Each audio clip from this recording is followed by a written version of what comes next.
माह रमजान को सारे महीनों पर ऐसी फजीलत है जैसे मुझ मोहम्मद को तमाम मखलूक पर फजीलत हासिल है। मेरे आका फरमाते हैं माह रमजान शरीफ में अगर तुम एक नेकी करते हो तो अल्लाह तुम्हें 70 का सवाब अता करता है, और तुम्हारा खुलूस बढ़ जाता है तो अल्लाह तुम्हें एक नेकी का 1000 अता करता है।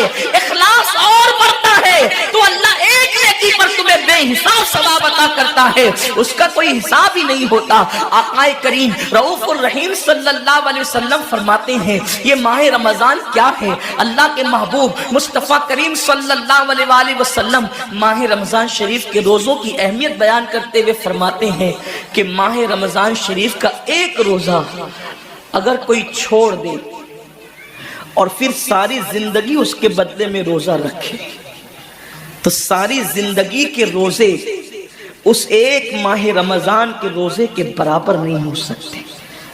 ये माह रमजान शरीफ के रोजे को फजीलत हासिल है, और अल्लाह के हबीब सल्लल्लाहु अलैहि वसल्लम फरमाते हैं जो माह रमजान शरीफ में इबादत करके अपनी बख्शिश नहीं करवा सकता, अपनी मगफिरत नहीं करवा सकता, फिर उसको कभी मौका नहीं मिलता कि वो अपनी मगफिरत का सामान करे।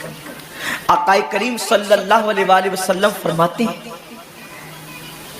कि साल भर तक माह रमजान शरीफ के लिए जन्नत को आरास्ता किया जाता है, जन्नत को सजाया जाता है, जन्नत को संवारा जाता है। और आकाए करीम सल्लल्लाहु अलैहि वसल्लम फरमाते हैं बड़ी बड़ी आंख वाली हूरें अल्लाह की बारगाह में अर्ज करती है मेरे करीम हमें उनकी दुल्हन बनाना जो माह रमजान शरीफ में तेरी इबादत करते हैं, हमें उनके निकाह में देना जो माह रमजान शरीफ की रातों को जग करके तुझे मनाने की कोशिश करते हैं। आकाए करीम सल्लल्लाहु अलैहि वसल्लम फरमाते हैं अगर कोई बंदा माह रमजान में जिना से बचे, शराब से बचे, झूठ से बचे, किसी को तोहमत लगाने से बचे और माह रमजान शरीफ का एहतराम करते हुए गुनाहों से बचे तो अल्लाह तबारक व ताला हर रात के बदले, रमजान शरीफ की हर रात के बदले 100 हूरों के साथ उसका निकाह फरमाएगा। यानी 30 रातें हैं तो 30 हूरों के साथ उसका निकाह होगा।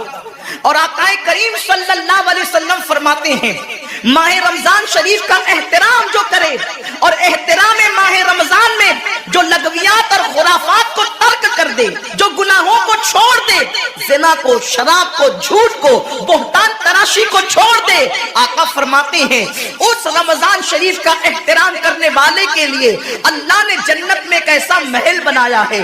उस महल का हाल ये है कि दुनिया के सारे अव्वलीन और आखिरीन यानी आदम से लेकर आखिरी आने वाले तक इंसान तक अगर सारे उस महल के अंदर दाखिल हो जाए तो भी उस महल की इतनी ही जगह वो लेंगे जितनी की बकरे की रान आप किसी मकान के अंदर रखते हैं। तो बकरे की रान कितनी जगह घेरती है, बस तमाम अव्वलीन और आखिरीन उस महल के अंदर इतनी ही जगह घेरेंगे। यानी वो महल इतना बड़ा अल्लाह ने बनाया है और वो महल सिर्फ उनके लिए है जो माह रमजान के एहतराम में गुनाहों को तर्क कर देते हैं, गुनाहों को छोड़ देते हैं। मेरे आका सल्लल्लाहु अलैहि वसल्लम के प्यारे दीवानों, लेकिन अफसोस हम और दिनों की तरह माह रमजान शरीफ की रातों को ज़ाय कर देते। ताजिरों का सीजन आता है तो ताजिर पहले से तैयारी करते हैं कि इस सीजन के अंदर मैंने मालदार बनना है, इतना माल मैंने कमाना है कि फिर मैंने सारे साल घर में बैठ करके खाना है। टेलर लोग तैयारी करते हैं ईद के मौके पे इतनी मेहनत करेंगे रात दिन कि साल भर अगर कोई कस्टमर ना भी आए तो वो घर बैठ के आराम से खा सके। कपड़े वाले सोचते हैं कि सीजन आएगा, जो भी सीजन उनका आता है इतना कमाएंगे कि साल भर बैठ के खाएंगे। लोगों जैसे कपड़ों का सीजन आता है, टेलरों का सीजन आता है, फलों का सीजन आता है, एक सीजन नेकियों का भी आता है, एक सीजन मगफिरत का भी आता है, ایک سیزن جنتی بننے کا بھی آتا ہے، ایک سیزن اللہ کو راضی کرنے کا بھی آتا ہے۔ ارے یہ کیا کم ہے، میرے رسول سچے نبی صادق و مصدوق نبی نے فرمایا ماہ رمضان کی ہر رات اللہ پہلے آسمان پہ تجلی کرتا ہے اور اللہ اپنے بندے سے پکار پکار کر غروب آفتاب سے لے کر صبح صادق طلوع ہونے تک کہتا ہے میرے بندے اگر تو گنہگار ہے تو مجھ سے معافی طلب کرتا کہ میں تیری مغفرت کر دوں، میں تجھے جنت کا پروانہ عطا کر دوں، اگر تو غریب ہے تو مجھ سے دولت مانگتا کہ میں تجھے دولت عطا کر دوں، اگر تو نعمت سے محروم ہے تو نعمت مانگتا کہ میں تجھے نعمت عطا کر دوں۔ یہی وجہ تو ہے حضرات صحابہ کرام جب رمضان شریف آتا تو وہ ایسے تیاریاں کرتے تھے جیسے ہم اپنے گھروں کی شادیوں کی تیاری کرتے ہیں۔ صحابہ اتنے مصروف ہو جاتے رمضان شریف کی تیاریوں میں، اور کیسی تیاری کرتے، ہم بھی رمضان شریف کی تیاری کرتے ہیں۔ ہماری تیاری کیا ہے؟ سحری میں تری کے مسالے کو چاہیے، سحری کے اندر یہ چاہیے، سحری میں وہ چاہیے، افطار میں یہ چاہیے، افطار میں وہ چاہیے۔ مجھے اس سے کوئی جو ہے وہ شکوہ نہیں، میرے آقا نے اس سے منع نہیں کیا۔ حضور فرماتے ہیں کہ رمضان شریف میں گھر والوں کا دسترخوان وسیع کر دیا کرو، گھر والوں پہ زیادہ خرچ کیا کرو، اس لیے کہ جو گھر والوں پہ رمضان شریف میں خرچ کرتا ہے اللہ اس کو اپنی راہ میں خرچ کرنے کا ثواب عطا کرتا ہے۔ اور فاروق اعظم فرماتے ہیں جو رمضان شریف میں کشادگی کرے گھر والوں پر اللہ اسے جہاد میں خرچ کرنے کا ثواب عطا کرتا ہے۔ مجھے اس سے کوئی شکوہ نہیں، لیکن صحابہ کی تیاری کیا ہوتی تھی؟ جب رمضان شریف آتا صحابہ اپنے بستر کو باندھ دیا کرتے تھے۔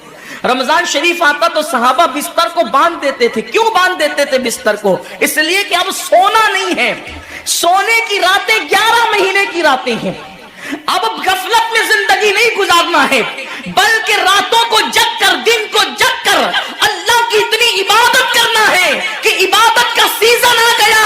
اس لیے کہ اللہ کے رسول فرماتے ہیں جس نے رمضان شریف پایا اور عبادت کر کے اللہ کو راضی نہیں کر لیا ایسا بندہ ہمیشہ اللہ کی رحمت سے دور کر دیا جائے۔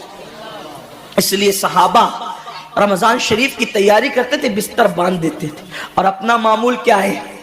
جو فجر میں سوئیں گے تو وہ عصر میں اٹھیں گے، رات بھر جاگیں گے کرکٹ کھیلتے ہوئے، رات بھر جاگیں گے گلیوں میں گھومتے ہوئے۔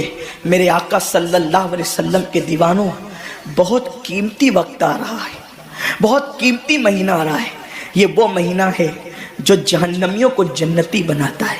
آقا کریم صلی اللہ علیہ وسلم فرماتے ہیں ہر افطار کے وقت اللہ 60,000 ایسے جہنمیوں کو جہنم سے آزاد کر کے جنتی بناتا ہے جن کا جہنمی ہونا واجب ہو گیا تھا۔ اور ایک مقام پہ فرماتے 5 لاکھ جہنمیوں کو ہر افطار کے وقت جہنم سے آزاد کیا جاتا ہے۔ اور اسی پہ بس نہیں، حضور فرماتے ہیں جب شب جمعہ آتی ہے ماہ رمضان کی، جمعرات کا سورج غروب ہوتا ہے، تو جمعہ کا سورج غروب ہونے سے پہلے پہلے تک ہر سیکنڈ میں 5 لاکھ جہنمیوں کو جہنم سے آزاد کیا جاتا ہے۔ اور جب جمعہ کا آخری وقت آتا ہے، آخری ساعت آتی ہے، میرے کریم آقا فرماتے ہیں جمعرات کا سورج غروب ہونے سے لے کر جمعہ کا سورج غروب ہونے تک ہر لمحے میں جو 5 لاکھ کو آزاد کیا گیا تھا، اب آخری سیکنڈ میں جو غروب کا وقت ہوتا ہے جتنے آزاد کیے گئے تھے اتنوں کی تعداد کے برابر اس آخری ساعت کے اندر اللہ اپنے جہنمی بندوں کو جہنم سے آزاد کر دیتا ہے۔